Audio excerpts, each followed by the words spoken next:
her whole life and had no idea such a secret space existed. She had no choice but to help her father move the boxes inside. Before she could react, her father suddenly locked her inside the hidden room. Sarah panicked and ran to call for him, but he ignored her completely. She opened the boxes in desperation and found they were filled with her own clothes. It was clear this had all been planned in advance. Sarah rushed to the keypad on the door but entered the wrong code, and the lights inside the room went out. She found a flashlight in one of the boxes and ran to the air vent, shouting for help. To her horror, her father heard her and blocked the only vent with a thick blanket. That night, Sarah's mother realized her daughter was missing and nervously tried to call the police. Her husband stopped her, claiming Sarah had probably gone out to see her boyfriend. Over the next few days, Sarah kept trying different codes on the door. After too many failed attempts, the power shut down completely and the ventilation system stopped working. Just then, she heard the sound of a door opening outside. Sarah quickly hid behind a pillar. The moment Don walked in, she caught him off guard and shoved him aside, then ran with all her strength toward the exit. But once outside, she realized there was another locked security door. She pounded on it in despair, screaming for help, but was soon dragged back inside,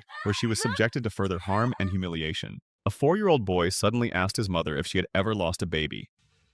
You had a baby die in your tummy, didn't you?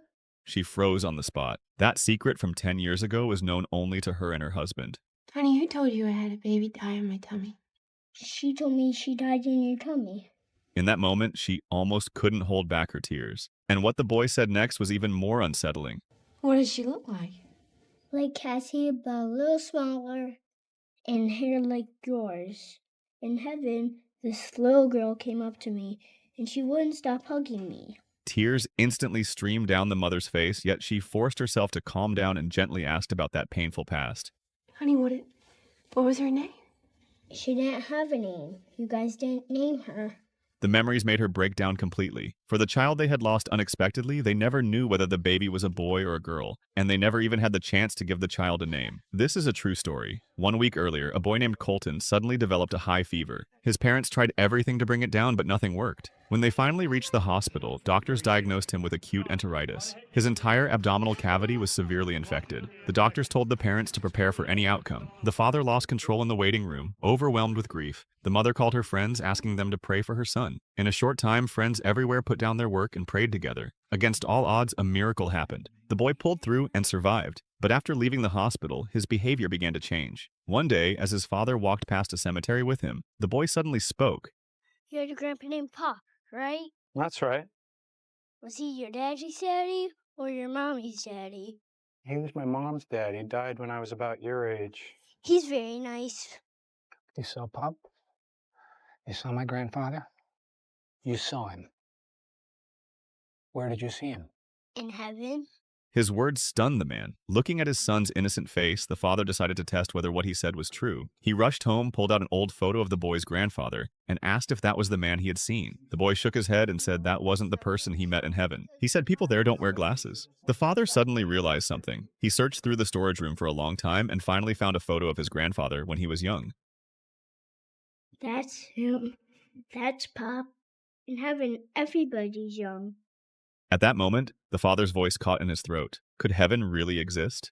The mother was forcibly grabbed by a local bully, and her son witnessed it with his own eyes but chose to flee on horseback. Ignoring his mother's desperate screams, he raced straight into town to find his father. When Ron saw his son in tears, he knew something terrible had happened. The two mounted their horses and rode at full speed, but by the time they reached the outskirts of town, the bully was gone, leaving behind only the brutally murdered wife. Ron held his wife, overwhelmed with grief. As he prepared to lay her to rest, he noticed 2 familiar letters on the saddle. Ron recognized them immediately. That night, he boarded a train, his mind restless and on edge. A woman suddenly sat down beside him, and the two casually exchanged a few words. When she learned Ron was looking for a wealthy businessman, her attitude suddenly became warm and eager, and she even offered to travel with him. But Ron wasn't heading out for pleasure or leisure, so he firmly refused. Before parting, the woman offered a warning, saying that going after a rich man with a gun could get him killed. Ron was about to ask what she meant, but the train pulled into the station at that moment. The 2 men who came to greet the woman turned out to be the businessman's henchmen. When they spotted the saddle on Ron's back, they were about to start trouble. Instead, Ron calmly stepped forward and told them to inform their boss that someone had come to see him. The henchmen were confused by his confidence, but they still rushed off to deliver the message. When the businessman heard that the visitors seemed unusual, he hurried back to his ranch. Once he saw who it was, he finally relaxed, stepped forward quickly, and warmly shook Ron's hand. Old brothers reunited after many years. The two reminisced about the past. When Ron felt the timing was right, he asked whether a horse had gone missing recently. The businessman replied that his son had gone riding 3 days earlier,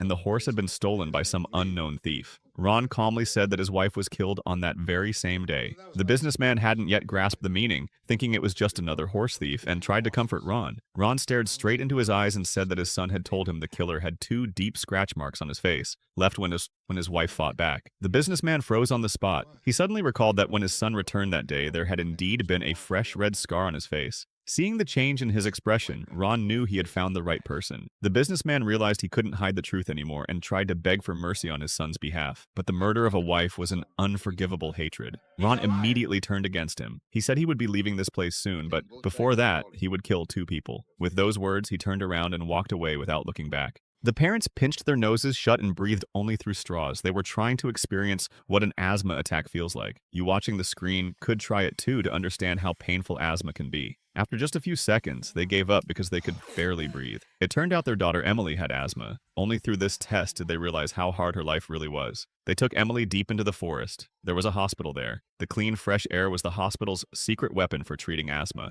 Inside were many children just like Emily. Every day they observed their airways this way. The doctor told her, "Your airway right now is like this balloon, filled with mucus. But during an attack, the airway sticks together, making it impossible to breathe. If it isn't taken seriously, one day it could cost you your life." The treatment methods here were a bit unusual. The children were taken under a waterfall to breathe in the mist. Emily thought it was ridiculous and refused to stand there staring at a waterfall. The 2 caretakers couldn't do anything about it and had no choice but to send her back to her room. The next day's treatment plan was a long run through the forest. Emily quickly ran out of stamina and fell behind everyone else. She complained to the caretakers, saying asthma patients aren't supposed to exercise. She accused them of being unprofessional and even questioned whether this was a shady place. The caretakers ignored her. That night, the 2 caretakers reported to the doctor that Emily was far too disobedient and that it might be necessary to use extreme measures. Emily overheard the conversation at the door. Terrified, she ran back to her room, packed her things, and climbed out through the window. When the mother learned that her daughter had gone missing from the hospital,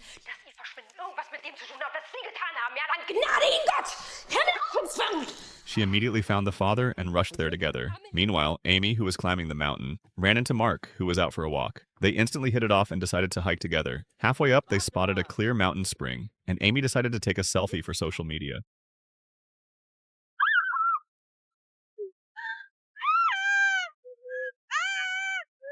The current was strong and Mark couldn't catch up to her in time. Luckily, a tree branch saved her life, but her phone and backpack were swept downstream and later discovered by police. The mother was terrified, watching helplessly as the rescue team searched for her daughter downstream. Up on the mountain, the 2 took off their wet clothes to dry them. A man and a woman alone together, but thankfully nothing inappropriate happened. Soon, they continued on their way, surrounded by beautiful scenery. They came across a fence, and Mark warned her that it was charged with high-voltage electricity and needed to be crossed carefully. But Amy's stubborn streak kicked in, and she refused to listen.